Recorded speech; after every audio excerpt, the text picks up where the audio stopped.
할렐루야.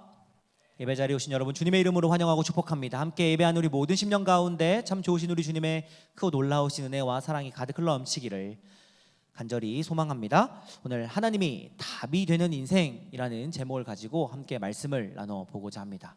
오늘은 추수감사 주일입니다. 추수감사 주일은 이 추수감사절로부터 시작이 되는데, 이 추수감사절은 1620년 이 영국의 청교도들이 이제 그 종교적 박해를 피해 가지고 이제 메이플라워 호를 타고 미국의 이 플리머스라고 하는 지역에 처음 도달하게 되었어요.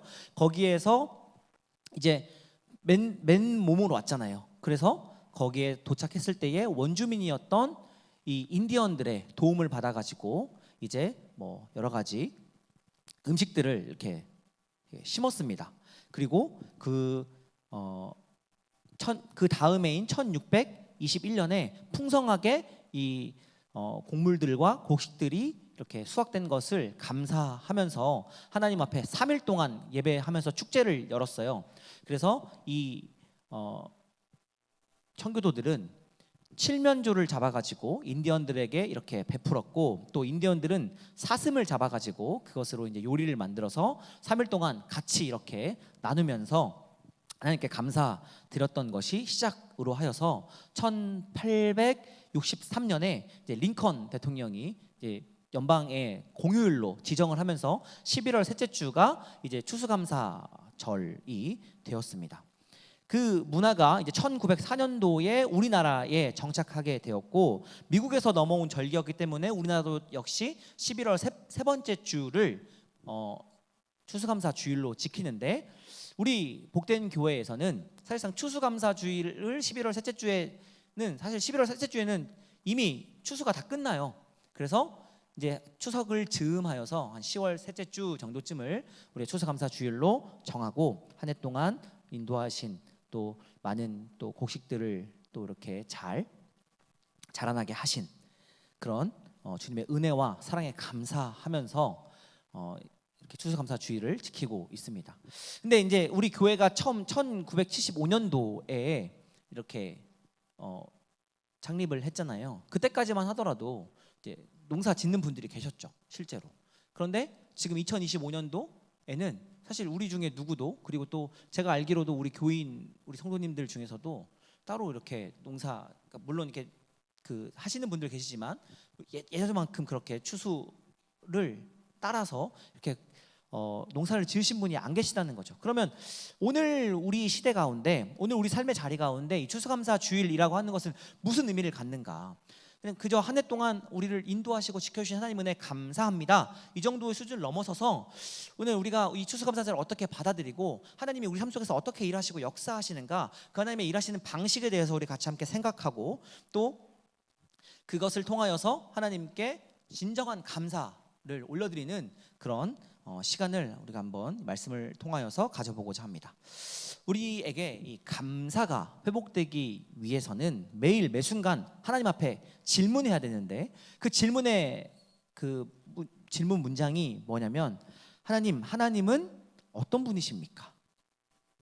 그리고 그 하나님 앞에서 나는 어떤 존재입니까? 라고 하는 이 질문입니다. 우리는 이 질문을 우리 일평생에 늘 하며 살아가야 합니다. 시마다 때마다 하나님은 어떤 분이십니까? 그리고 하나님 앞에 나는 어떤 존재입니까? 이것이 우리의 감사의 이유와 목적이 된다라고 하는 것이죠. 오늘 본문 말씀에서는 하나님이 어떤 분이신가, 그리고 하나님이 어떻게 지금 일하고 계시는가라고 하는 것을 우리에게 분명하게 보여주고 계십니다. 이사야 64장은 이 포로기가 역사적인 배경이에요. 이스라엘 백성들이 이제 바벨론 포로로 끌려갔을 때를 역사적 배경으로 하고 있다라는 겁니다. 1절과 2절 말씀에 우리 보면 같이 한번 읽어볼까요? 한번 우리 1절과 2절 말씀 읽어보겠습니다. 원하건대 주는 하늘을 가르시고 강림하시고 주 앞에서 신들이 진동하기를 불이 섭을 사르며 물이 물을 끓임 같게 하사까지 우리 읽어보겠습니다. 자, 뭐라고 말씀하고 있어요? 원하건대 주는 하늘을 가르시고 강림하시며 또 주 앞에서 산들이 진동하기를 불이 섭을 사르며 불이 물을 끓임같이 하여 주시옵소서.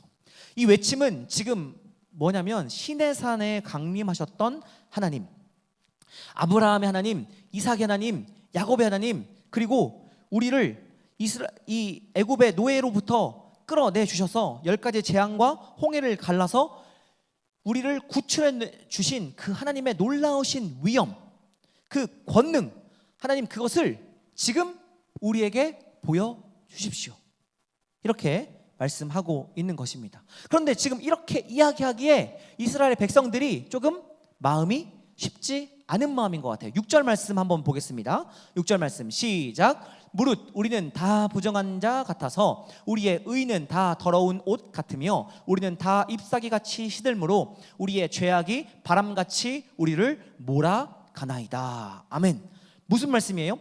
우리가 포로가 된 것, 우리가 지금 이렇게 우리의 나라를 다 잃고 우리의 주권을 잃고 바벨론의 포로로 끌려가게 된 것, 그것은 우리의 잘못입니다 라고 지금 인정하고 있는 것입니다. 하나님, 우리가 지금 저들 심판해달라고 우리에게 말할 권리가 우리에게 없지만, 왜? 그것이 하나님 앞에 범죄한 것이기 때문에 우리가 이렇게 지금 벌을 받고 있습니다 라고 하는 걸 지금 이스라엘 백성들도 안다 라고 하는 거예요. 그런데 그럼에도 불구하고 하나님은 하나님 아니십니까? 지금 이렇게 이스라엘 백성들이 하나님 앞에 외치고 있는 것이죠. 그러면서 이렇게 말씀이 이어집니다. 오늘 본문 말씀인데요, 8절 말씀 같이 한번 읽어보겠습니다. 그러나 여호와여, 이제 주는 우리 아버지 신이이다. 우리는 진흙이요 주는 토기장이시니 우리는 다 주의 손으로 지으신 것이니이다. 아멘. 우리를 찾아와 여기까지 인도하여 주시고 지켜주신 하나님, 주의 크신 이름을 기억하여 주시고 하나님이 시작하신 이 일에 끝맺음을 하나님이 직접 해 주십시오, 이 말이에요. 하나님, 주는 우리 아버지이십니다.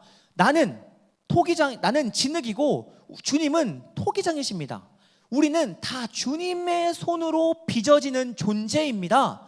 하나님이 시작하셨으니 하나님이 완성시켜 주십시오. 지금 이렇게 고백하고 있는 것이죠. 여러분, 사실 이스라엘이 바벨론 포로가 되었을 때 이스라엘 내에서 여러 선지자들의 경고가 있었습니다. 북이스라엘에는 호세아가 있었고 남유다에는 이사야와 예레미야가 있었습니다. 끊임없이 하나님의 경고를 전했어요. 그런데 듣지 않았죠. 그 결과가 뭐예요? 이스라엘이 바벨론의 포로로 끌려가게 된 것이었습니다. 예루살렘 성이 회파되었고 전 국민이 포로로 끌려가게 되었고, 무엇보다 하나님을 모시는 성전이 회파되었어요. 그리고 하나님이 모욕을 당하세요. 그런데 그 일을 하나님이 하셨다라는 거예요. 그러니까 지금 하나님께서 설마 하나님의 임재와 영광을 약속하셨던 그 성전마저 하나님이 건드시랴, 절대 그런 일은 없을 것이야 라고 그 성전을 붙잡고 있었던 그 자신만만했던 이스라엘, 그래서 결국 하나님 거기까지 우리를 심판하시지 않을 거야, 하나님의 임재와 영광이 가득한 그 성전을 회파하면서까지 우리를 그렇게 망하도록 두시지는 않을 거야, 그렇게 생각했던 이스라엘. 그런데 하나님께서 설마 했던 그 일을 하셨다 하는 겁니다.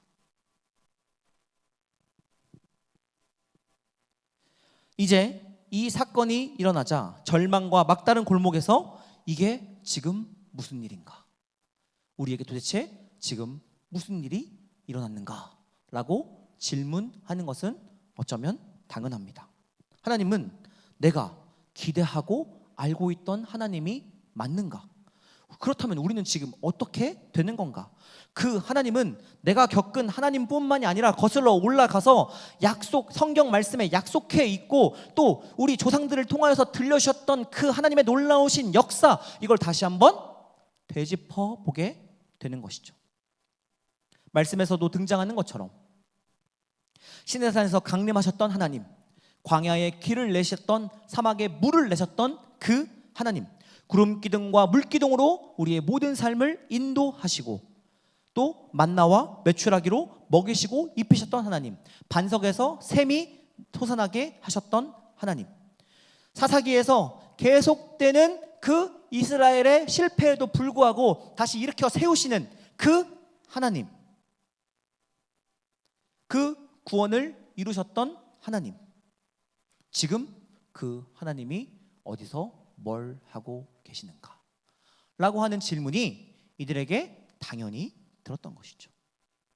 그래서 12절 말씀, 우리 12절 말씀 같이 한번 읽어보겠습니다. 여호와여, 일이 이러하거늘 주께서 아직도 가만히 계시려 하나이까? 주께서 아직도 잠잠하시고 우리에게 심한 괴로움을 받게 하시려나이까? 아멘. 무슨 말씀이에요? 하나님, 내가 알고 있던, 내가 들었던 그 하나님, 당대에도 동일한 하나님이 되어 주십시오. 뭐 하고 계십니까? 왜 아직도 잠잠하고 계십니까? 왜 우리에게 왜 심히 괴로움을 받게 하십니까? 하나님, 뭐 하고 계십니까? 지금 이렇게 이야기하고 있는 것입니다. 하나님이 하나님 되심을 우리에게 증명해 보여 주십시오. 지금 이렇게 이야기하는 것입니다. 그러니까 지금 이스라엘 백성들이 또 여전히 오늘 이 시대 가운데 하나님을 우리 삶의 주인이라고 고백하는 우리 믿는 백성들이 생각하는 이 하나님을 우리가 구하고 찾고 기도하면 반드시 우리의 그 찾음과 구함에 응답하시는 하나님, 바로 우리의 기도에 응답해 주시는, 말씀으로 우리에게 응답해 주시는 그 하나님, 곧바로 내 편이 되어주시는 그 하나님에 대한 우리의 그 기본적인 이해와 꼭 하나님은 그렇게만 답하시는 분이 아니실 수 있겠다라고 지금 나타내 보여주시는 그 하나님께서 우리 현실 가운데 펼쳐 보여주시는 그 현실, 이것이 지금 교차되고 있는 거예요. 헷갈리죠?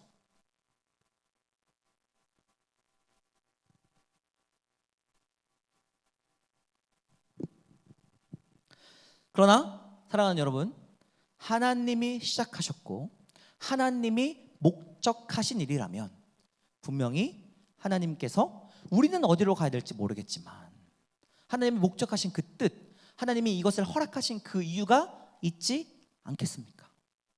그렇기 때문에 우리는 우리가 발딛고 살아가는 이 현실, 이 한가운데서 이렇게 고백해야 합니다. 하나님, 그 현실 속에 개입하셔서 저를 견딜 수 있게 해주셔야 합니다. 그리고 또 한 가지는, 하나님께서 지금 허락하신 이 현실은 하나님께서 우리에게 무엇인가를 요청하고 계시는 도전이다, 이렇게 우리가 받아들일 수 있어야 합니다. 그것이 우리 삶을 바르게 이해하는 현실적인 이해라고 할 수 있습니다. 하나님, 우리가 어떻게 해야 합니까? 우리는 지금 무엇을 소망할 수 있습니까? 지금 나에게 주어진 이 시간과 공간을 나는 지금 어떻게 견뎌야 하며, 또 그것을 견디기 위해 무슨 방법이 나에게 있겠습니까? 라고 현실적인 질문을 우리는 할 수밖에 없다 하는 것이죠. 이런 일들이 없었으면 좋겠어요. 하나님을 믿으면 날마다 기쁘고 행복하고 좋은 일들만 우리 삶 속에 가득했으면 좋겠어요. 그런데 그것이 예수 믿는 사람의 특권이요, 하나님께서 우리에게 주시는 복이다라고 하는 그런 1차적인 이해에 우리 삶에 이렇게 복기며 살아가는 삶의 현실이 있다라는 거예요. 왜 하나님은 이런 방법을 허락하시는가? 왜 하나님은 이런 방식으로 우리 삶을 인도해 가시고 이끌어 가시는가? 라고 하는 것을 우리는 한번 생각해 보아야 합니다. 요한복음 3장 16절 17절 말씀 같이 한번 읽겠습니다. 하나님이 세상을 이처럼 사랑하사 독생자를 주셨으니 이는 그를 믿는 자마다 멸망하지 않고 영생을 얻게 하려 하심이라. 하나님이 그 아들을 세상에 보내신 것은 세상을 심판하려 하심이 아니요 그로 말미암아 세상이 구원을 받게 하려 하심이라. 아멘. 우리 예수님께서 이 땅에 오신 모습을 보면 하나님이 이렇게 일하시는 그 방식을 우리는 조금이나마 이해할 수 있습니다. 하나님은 구원을 위해서 그 외아들 독생자 예수 그리스도를 이 땅에 보내주십니다. 근데 영으로 오신 것이 아니라 우리와 똑같은 한계적이고 실존적인 육체를 가지고 이 땅에 오십니다. 그리고 역사의 딱 중간에 오십니다. 역사의 시작, 역사의 끝에 오시는 것이 아니라 과거와 현재와 미래가 있으면 지금 그 딱 중간에 우리 주님이 찾아오십니다. 과거와 미래 사이에 한 일정한 시간 가운데 오셔서 과거와 미래는 살아보지 않으셨던 그 자리에 계셨고, 전 세계를 아울르셨던 것이 아니라 이스라엘 유대 땅 그 한 곳에, 그 한 자리 가운데 오셔서 자기의 생애를 보내신다는 겁니다. 그러니까 어떤 의미에서 지금 예수님은 시간과 공간 사이에 붙들려 있다 하는 것이죠. 태초에 하나님이 천지를 창조하셨다, 이렇게 창세기 1장 1절에 선언하고 있지 않습니까? 태초, 시간, 천지, 공간이죠. 하나님이 시간과 공간을 창조하셨어요. 그리고 그 시간과 공간 속 안에 우리를 집어 넣으셨어요. 마찬가지로 예수님도 역시나 그 과거와 미래 그 사이에 예수님이 오셨던 그 시간, 그 역사 속에 예수님을 집어 넣으셨고, 전 세계가 아니라 그 유대 땅이라고 하는 그 한계적인 지역에 예수님을 집어 넣으셨다라는 겁니다. 뭔가 어떻게 큰 일을 좀 하려면요, 내부에서 있기보다는 좀 바깥에서, 이 세계보다 그 시간보다 더 큰 어떤 공간이나 어떤 그 존재에서 뒤집어 엎어야 하는데, 그죠? 한계를 가지고 시간과 공간 속에 얽매여서 그곳에서 일하셨다라는 겁니다. 그러니까 왜 하나님 어떻게 그렇게 왜 그렇게 하셨을까가 아니라 그렇게 하셨다는 거예요. 하나님이 그 방식을 사용하기로 결정하셨다라는 겁니다. 사도행전 4장 말씀에 보면은 초대교회를 박해하는, 예수를 전파함으로써 이제 정치 종교의 지도자들이 이제 사도들을 핍박하는 모습이 등장합니다. 그러면서 예수 이름 전하지 마, 예수의 옛자도 꺼내지 마, 그가 살아났다는 이야기 절대로 전하지 마, 너 그거 전하면 또 다시 붙들려 들어갈 거야, 너 그때는 목숨을 잃을 수도 있어 하면서 이제 감옥에 갇혔다가 이제 그 형을 마치고 나온 장면이 이제 등장합니다. 일제 시대 때도 이제 이 순교 당했던 믿음의 선조들, 목사님과 장로님들이 감옥에 갇혀 있다가 1차 투옥을 마치고 나오셨다는 거예요. 교회에서는 엄청나게 기도를 했겠죠. 그러면서 그 목사님과 장로님들이 나오셨을 때 성도들이 이렇게 물어봤다는 거예요. 그러니까 나올 수 없을 것 같았는데 나오게 되니까 하나님이 천사를 보내주셨습니까? 이렇게 물어봤다는 거예요. 근데 목사님과 장로님들의 답이 뭐였어요? 아니요 였다는 거예요. 지금 사도행전 4장 말씀도 마찬가지입니다.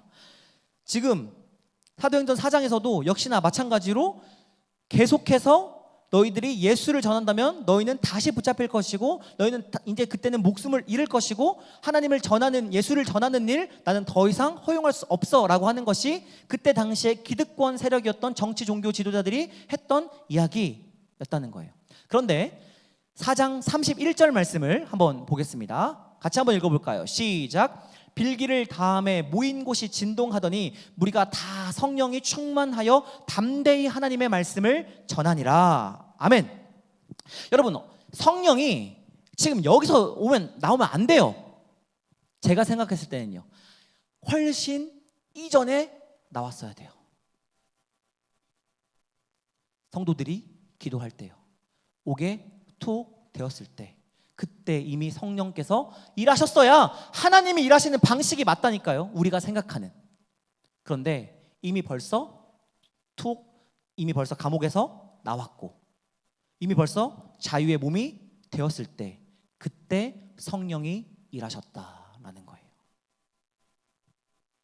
이게 하나님이 우리에게 요구하신 하나님의 신비입니다.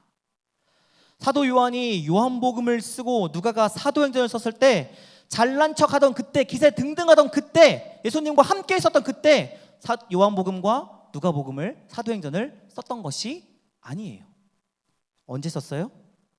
다 도망가고 다시 주님 만난 그 자리에서 부끄러워 넘어져서 쓰러져서 자빠져서 주님 얼굴 보기 두려운 그때, 주님이 다시 손 잡아주시는 그 손 잡고 일어난 그때, 요한복음과 누가복음과 사도행전을 기록하기 시작했다는 거예요.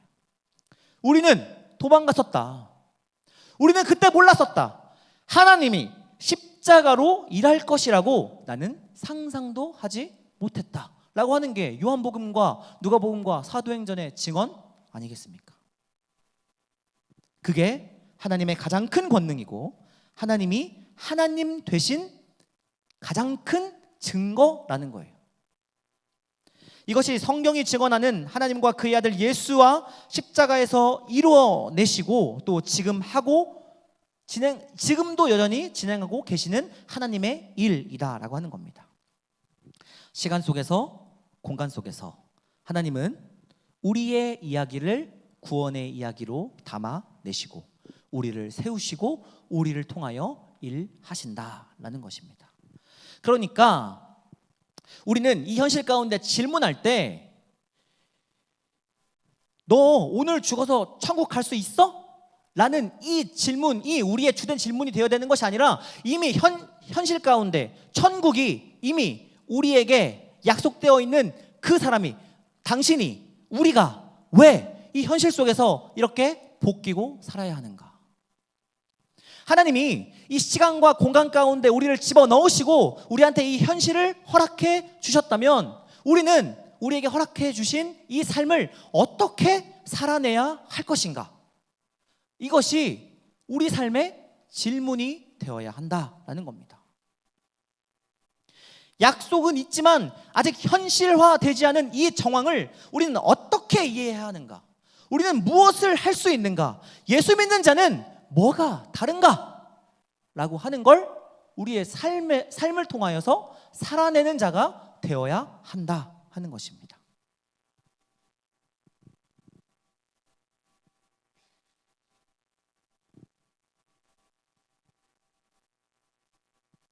하나님은 하나님이 창조하신 세계를 완성하시겠다, 또 회복시키시겠다 이렇게 분명하게 약속해 주고 계십니다. 우리는 하나님의 형상으로 창조된 우리는 이 일에 대한 분명한 대상이고 또 목적이 됩니다. 왜요? 하나님께서 우리를 통하여서 하나님의 하나님 되심을 나타내 보이시고 그것이 그 반응이 우리에게 책임이 되고 그 반응이 우리에게 자랑이 되게끔 하나님께서 우리 삶을 이끌어 가시기 때문에 그렇습니다. 고린도전서 1장 18절에 이렇게 기록되어 있습니다. 십자가의 도가 고린도후서요? 고린도전서인데 후서로 나왔네. 고린도전서 1장 18절에 이렇게 기록되어 있어요. 십자가의 도가 멸망하는 자들에게는 미련한 것이요 그러나 구원을 받는 우리에게는 하나님의 능력이요 하나님의 지혜니라. 하나님께서 십자가를 통해 일하시겠다. 그 현실 속에서 그 시간과 공간의 실존적인 그리고 분명한 그 한계를 가지고 하나님께서 일하시겠다. 그렇게 약속해주고 계시다는 거예요. 그리고 그 약속이 하나님과 떨어진 사람에게는 미련한 것일 수 있겠지만 하나님을 믿는 우리에게는 하나님의 능력이요 하나님의 지혜가 된다 하는 것입니다. 하나님이 그의 사랑을 붓는 방식이 십자가였다는 것을, 신이 인간의 조롱을 참을 수 있다라고 하는 것을 우리가 받아들이는 것이 참으로 어렵습니다. 우리 스스로는 이것을 해결할 수 없습니다. 아마 마지막 때에 우리가 부활되었을 때에 하나님 앞에 우리가 물어봐야 할 것 같습니다. 그러나 분명한 것이 있습니다. 하나님의 사랑은 폭력과 공포와 시험을 넘어선다 하는 것입니다. 끝없이 용서하시고 마침내 이기시겠다. 하나님이 그렇게 우리에게 약속해 주고 계십니다. 그러므로 우리는 우리의 생애에서, 우리의 현실 속에서, 우리의 역사 속에서, 우리가 발딛고 살아가는 이 삶의 이 현실 속에서 우리가 살아가는 방식으로 우리를 완성하시겠다 약속하시는 그 하나님의 구원의 놀라운 약속을 믿고 그것을 인정하고 함께 받아들이고 그 안에서 살아내야 합니다. 왜 이런 일이 있어? 이 질문이 아니라 여기서 어떻게 할래? 이것이 우리의 질문이 되어야 한다 하는 것입니다. 나는 오늘 어떤 인생을 살아가고 내 책임은 뭐고 나에게 주어지는 기회는 뭔가? 라고 하는 것을 우리는 늘 물으며 하나님 앞에 그것을 물으며 또 하나님께서 주시는 그 답 안에서 살아내야 한다 하는 것입니다. 사랑하는 여러분, 아담과 하와가 범죄하였을 때 하나님은 창조주셨기 때문에 완전히 깨끗하고 한 번도 범죄하지 않고 그냥 하나님이 정말 그 퓨어한 그 깨끗한 그것만 원하셨다면 아마 하나님은 완전히 이 세상을 새롭게 아담과 하와 그냥 죽이고 없애고 새 피조물을 데려다가 죄 없는, 죄라는 것의 지읒자도 모르는 그런 존재들을 데려다가 하나님의 구원 사역과 하나님의 놀라우신 역사들을 펼쳐내 보이실 수도 있는 분이셨어요. 그렇죠? 그러나 하나님은 그렇게 하지 않으셨다는 거예요. 범죄한 아담과 하와를 사용하셨어요. 그들을 통하여서 하나님의 역사를 펼쳐내셨어요. 그것을 통하여서 하나님의 하나님 되심을 증명해 내셨어요. 그리고 오늘 우리 삶에서도 여전히 마찬가지예요. 하나님 앞에 볼품없어요. 하나님 앞에 내세울 거 없어요. 하나님 앞에 다가가기 두렵고 어렵고 떨리는 존재예요. 그러나 그런 하나님께서 그런 우리를 붙들어 사용하신대요. 그런 우리를 통하여서 하나님께서 일하신대요. 그것을 통하여서 하나님의 하나님 되심을 나타나 보여주시겠대요. 이게 하나님의 약속입니다. 고린도전서 4장 5절에서 15절 말씀에 보면 다 못 읽을 것 같아서 그냥 제가 몇 절만 읽을게요. 7절 말씀에 보면 우리가 이 보배를 질그릇에 가졌으니 이는 심히 큰 능력은 하나님께 있고 우리에게 있지 아니함을 알게 하려 함이라. 8절 우리가 사방으로 우겨쌈을 당하여도 쌓이지 아니하며 답답한 일을 당하여도 낙심하지 아니하며 9절 박해를 받아도 버림받지 아니하며 거꾸러뜨림을 당하여 또 망하지 아니하고 10절 우리가 항상 예수의 죽음을 몸에 짊어짐은 예수의 생명이 또한 우리 몸에 나타나게 하려 함이라. 아멘. 사도 바울은 고린도 교회 교인들에게 비난과 공격을 받고 있었어요. 야, 너 그렇게 열심히 하고 너 그렇게 주님을 나타내고 하지만 너 그거 뭐야? 그렇게 박해받고 그렇게 고난받고 야 그렇게 너를 그 하나님을 전파하고 그 하나님을 때문에 이 모진 고난과 수모와 박해를 당하고 있는 너를 구원하지도 못하는 그 하나님 뭐 하고 있어? 이게 이제 그 당시에 유대인들이 바울을 바라보는 모습이었다는 거예요. 근데 그 것에 대해서 바울이 이렇게 답합니다. 나는 질그릇이야. 하나님께서는 이 질그릇에 보배를 담으셨어. 질그릇이 깨지면 깨질수록 그 안에 보배가 보이고 그 보배가 흘러나오게 돼.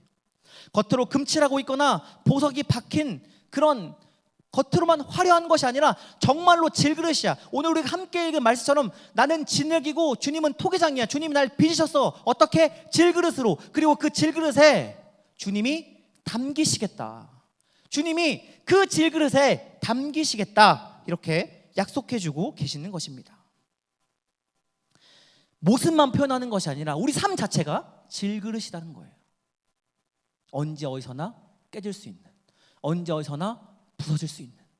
그러나 그 질그릇이 깨지면 깨질수록, 부서지면 부서질수록 그 안에 보배가 흘러나온다.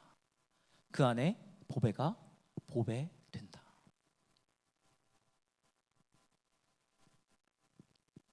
우리의 연약함을, 우리의 이 실존을, 우리의 현실을 하나님이 뒤집어 엎으신다. 그러니 걱정하지 말아라. 그 선하심을, 그 복되심을 질그릇과 같은 우리에게 담으셨다. 그 시간과 그 현실과 그 공간 속에, 우리의 그 연약함 속에, 우리의 그 한계 속에, 우리의 그 실존 속에 주님께서 담기시겠다. 이게 십자가로 우리에게 오신 예수 그리스도 그 하나님의 능력이라는 거예요. 그렇기에 이것이 우리에게 능력이 됩니다. 우리는 질그릇이지만 내 안에 담겨져 있는 그 주님이 보배 되시기에, 그것이 하나님의 능력 되시기에, 그것이 하나님의 지혜 되시기에, 그러면서 주님은 말씀하십니다. 걱정하지 마라. 내가 이미 담겨져 있다. 하나님은 지금도 우리 삶의 자리에서 하나님 되심의 책임을 지고 계십니다. 그러면서 우리에게 요청하고 계십니다. 너 거기서 잘 살아. 답게 살아. 성도답게 살아. 믿는 자답게 살아. 그리스도인답게 살아. 너희가 지기 싫어하는 짐, 거기에 내가 보물을 담아 두었어. 그 짐 지고 살아가. 그 짐 함께 나눠지며 살아가. 주님께서 말씀하고 계십니다. 나는 내가 하나님임을 어떻게든지 밝혀 보일 거야. 너희 삶 속에서 답게 살아가. 우리 주님께서 말씀하고 계십니다. 내가 너희를 버리겠느냐? 내가 변심하겠느냐? 누가 내 권능을 막을 수 있겠느냐? 우리 주님이 오늘도 우리에게 말씀해 주고 계십니다. 사랑하는 여러분, 그러니 우리 다 함께 신자같이 한번 살아봅시다. 우리 인생 각각 다 이유가 있어요. 핑계 없는 무덤이 없다고 하죠. 우리 각각의 다 경우가 있고 다 특별한 삶을 살아가고 있어요. 그런데 우리 주님이 약속하고 계세요. 거기에 담으시겠대요. 우리 주님이 거기에 담기시겠대요. 그러면서 우리에게 걱정 말라 약속해주고 계십니다. 사랑하는 여러분, 여러분이 그 열매입니다. 하나님의 기업을 유업으로 받은 자, 하나님의 자녀가 바로 저와 여러분입니다. 그러니 사랑하는 여러분, 하나님의 자녀답게 살아가십시오. 그냥 어떤 도덕적인 측면에서 이야기하는 게 아니에요. 하나님을 믿는다는 건 도덕의 현실을 뛰어넘는 거예요. 우리의 존재예요. 우리의 실존이에요. 우리의 현실이에요. 우리의 한계예요. 이걸 넘어서서 우리 주님이 일하시겠다 약속하고 계세요. 예수를 믿는다는 그 고백이 가지는 놀라운 그 능력을 여러분의 삶 속에서 마음껏 펼쳐내실 수 있기를 바랍니다. 그리고 사랑하는 여러분, 우리 모든 삶에 하나님이 우리 인생의 답이 되기를,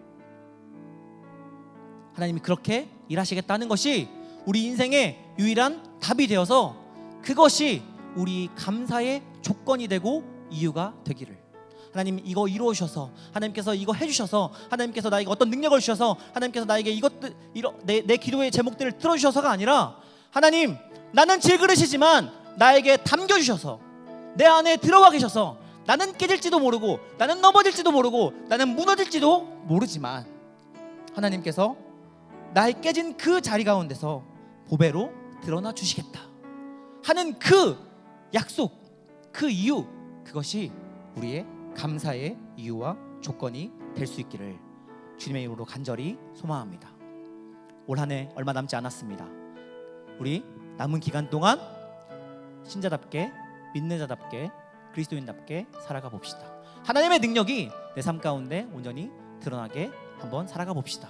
그래서 우리 삶 속에 정말 감사가 끊이지 않도록 하나님의 일하심과 역사하심과 살아 움직이심이 우리 삶 속에서 나타나 드러나 보이도록 우리 함께 그렇게 살아내 봅시다.